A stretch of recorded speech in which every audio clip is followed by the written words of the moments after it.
নমস্কার। আমি সুব্রত মিত্র, অর্থাৎ কবি সুব্রত মিত্র। আজ আমি দু একটি বিষয়ে আলোকপাত করতে চাই, যা সমাজের চারিপাশে আপনারা দেখতে পাচ্ছেন এবং কোথাও কোথাও কেউ কেউ অনুভব করছেন। এবছর যে দুর্গাপুজো, সেটা কিন্তু সেপ্টেম্বরের একেবারে শেষ থেকে শুরু হয়েছে, অক্টোবরে চলছে, অক্টোবরেও চলবে।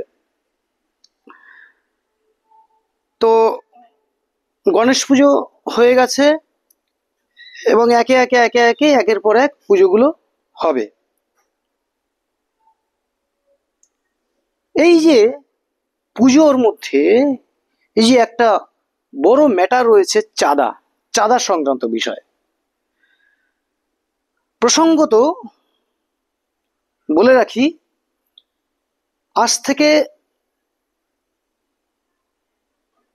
3 বছর আগে 2022 সালে, সম্ভবত 2022 সালে মনে হচ্ছে, 22 সালে, 3-4 বছর আগে, তখন কিন্তু আমারই এই অঞ্চলেরই একটি ক্লাব সংগঠনের থেকে আমি কিন্তু মানসিকভাবে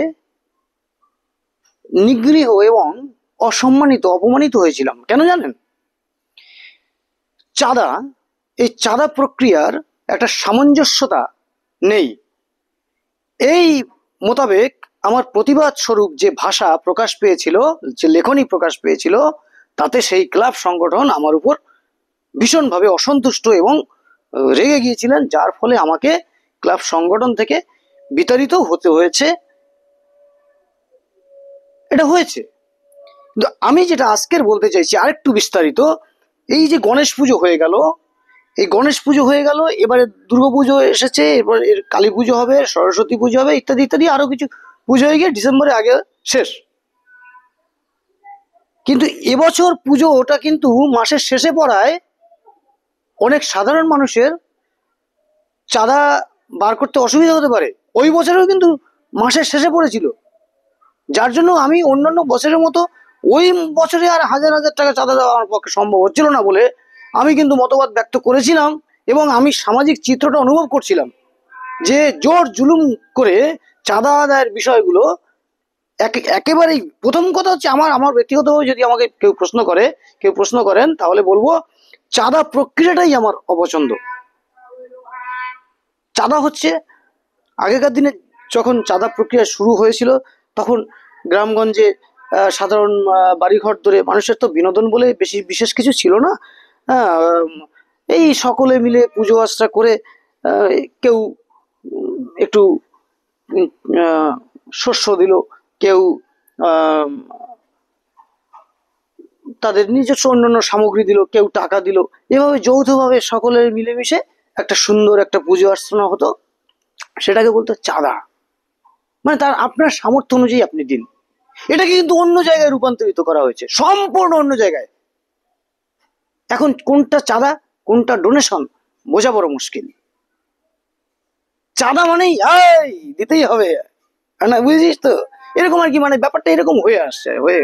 যাই হোক, আমি আরেকটি প্রসঙ্গ বলছি এর পাশাপাশি। এই যে পুজো কমিটিগুলো, আমি ইতিমধ্যে 2-1টি গণেশ মণ্ডপের আশেপাশে বলেছি পুজো পুজো পুজো কর্তৃপক্ষকে, এই যে বিপুল একটা পরিকাঠামো অর্থ ভাণ্ডারের দিয়ে পুজো অর্চনা করার পরে, ফলে প্যান্ডেলের ওখানে প্যান্ডেল খুলে নেওয়ার পরে যে ওখানে যে আশেপাশে যে প্রেক ট্রেক লোহা লক্কর পড়ে থাকে, এ থেকে মানুষের কিন্তু একটা ঝঞ্ঝাট তৈরি হয়, গাড়ি ঘোড়ার হাওয়া ফাওয়া বেরিয়ে যায়, গাড়ি লিক হয়ে যায়, এগুলো হচ্ছে। এগুলো গণেশ পুজোয় অনেক বড় বড় 2-1টি প্যান্ডেলের সামনে দেখেছি এত এত প্রেক পড়ে আছে।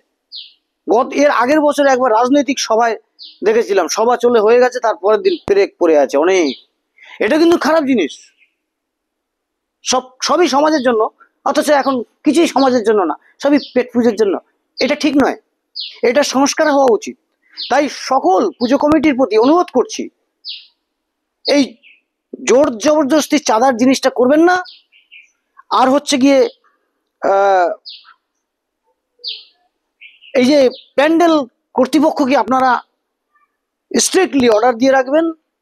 প্যান্ডেলটা যেরকম যত্ন সহকারে তারা বাঁধছেন, মণ্ডপ তৈরি করছেন, সবকিছু করে দিচ্ছেন, ঠিক সেরকম তদ্রূপ, একেবারে তদ্রূপ যত্ন সহকারে তারা যেন প্যান্ডেল খোলার পরে সবকিছু গুছিয়ে নিয়ে যাওয়ার সময় রাস্তাটি ঝাড় দিয়ে যায়। মাত্র 1 ঘন্টা 8 ঘন্টার ব্যাপার, একটা লেবার মিস্ত্রিতে একটা লেবারই হয়ে যায়। রাস্তা, ওই অঞ্চল প্যান্ডেলের আশেপাশে যে রাস্তা থাকে সেই রাস্তা পরিষ্কার করে ঝাড় দিয়ে সব লোহা লক্কর ব্রেক একটা সাইডে করে রেখে যাবেন। এটাই আমি বলতে এসেছি যে এই শারদীয় উৎসব, বিশেষ করে এবছর সেপ্টেম্বরে একদম শেষের দিকে পড়েছে। মানুষের কাছে কিন্তু, অনেক মানুষের কাছে মায়নাপত্র পাবে না, যারা সাধারণ শ্রমিক তারা মায়নাপত্র পাবে না, তাদের কিন্তু অসুবিধা হতে পারে। তাই যারা পুজো কাজটা করছেন তারা চাঁদা ফাদা চাওয়ার ব্যাপারে খুব খুব সাবধানে করবেন। চাঁদা যেন জোর জুলুমে পরিণত না হয়, সেটা খারাপ জিনিস, সেটা খারাপ জিনিস। এবং বড় বড় ক্লাবগুলোতে তো আজকাল শুনছি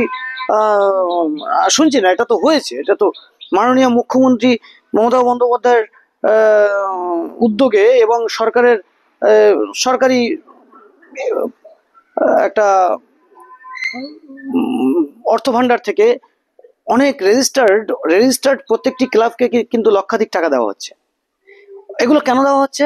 যাতে সাধারণ মানুষের উপর এই ধরনের চাপ সৃষ্টি না হয়। দেখুন, কোনো ব্যবসায়ী ডোনেশন করছেন, অনেক মোটা টাকা চাঁদা দিচ্ছেন, সেটা আলাদা ম্যাটার। কিন্তু সাধারণ মানুষের কাছে, যারা সাধারণ মানুষ, সাধারণ নাগরিক, বাসিন্দা, তাদের প্রতি চাপ সৃষ্টি করা, এটা কিন্তু পুজো হচ্ছে না, এটা ঠিক নয়। আমার কথা কারুর ব্যক্তিগতভাবে খারাপ লাগতে পারে, কিন্তু কিছু করার নেই। আমি অ্যাজ এ জেনুইন সিটিজেন হিসেবে, অ্যাজ এ পোয়েট হিসেবে, অ্যাজ এ ম্যান হিসেবে, হিউম্যান গ্রাউন্ড থেকে আমি এই কথাগুলো বলতে বাধ্য হলাম। আমি এগুলো দেখছি চারিদিকে। যাই হোক, সকলে খুব খুব ভালো থাকবেন। বক্তব্য দীর্ঘায়িত করবো না। এতক্ষণ আপনাদের সাথে ছিলাম আমি, আপনাদের স্নেহের ও ভালোবাসার কবি সুব্রত মিত্র। খুব ভালো থাকবেন। আজ এ পর্যন্তই রাখছি। দেখা হবে, কথা হবে অন্য কোনো টপিক নিয়ে। আজ এ পর্যন্তই। ততক্ষণ আপনারা খুব খুব ভালো থাকুন। ধন্যবাদ, নমস্কার।